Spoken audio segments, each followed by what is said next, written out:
Une méditation tirée du livre Maranatha, le Seigneur vient d'Ellen White.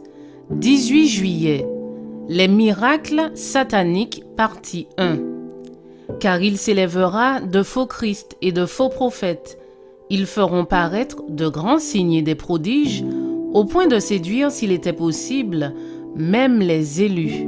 Matthieu 24, verset 24. L'ennemi se prépare à séduire le monde entier par son pouvoir d'opérer des prodiges.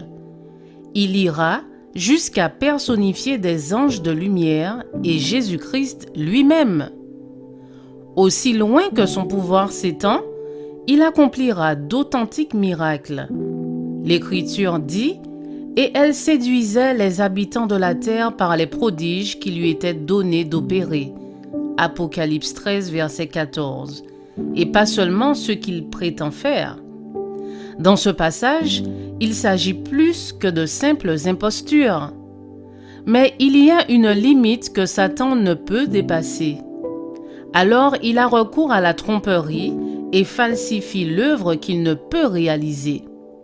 Dans les derniers jours, il se présentera de telle manière qu'il fera croire aux hommes qu'il est le Christ, venu pour la seconde fois dans le monde. Il se transformera vraiment en ange de lumière. Il viendra personnifiant Jésus-Christ, faisant des prodiges, et les hommes tomberont et l'adoreront comme étant Jésus-Christ. Il nous sera ordonné d'adorer cet être que le monde glorifiera comme le Christ. Nous sommes à la veille de la tentation qui va venir sur le monde entier pour éprouver les habitants de la terre. Apocalypse 3, verset 10. Tous ceux dont la foi ne repose pas fermement sur la parole de Dieu seront séduits et succomberont. Pour dominer les hommes, Satan recourt à toutes les séductions de l'iniquité qui deviendront de plus en plus puissantes.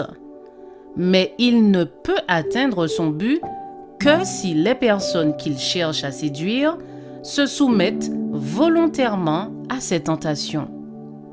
Ceux qui recherchent sincèrement la vérité et s'efforcent de purifier leur âme par l'obéissance, faisant ainsi ce qu'ils peuvent pour se préparer à ce conflit, trouveront une sûre défense dans le Dieu de vérité.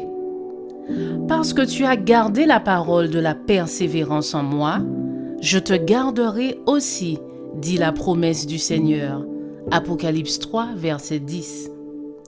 Plutôt que de laisser succomber sous les coups de Satan une seule âme qui se confie en lui, Dieu enverrait tous les anges du ciel à son secours. Je vous souhaite une excellente journée. Que Dieu vous bénisse.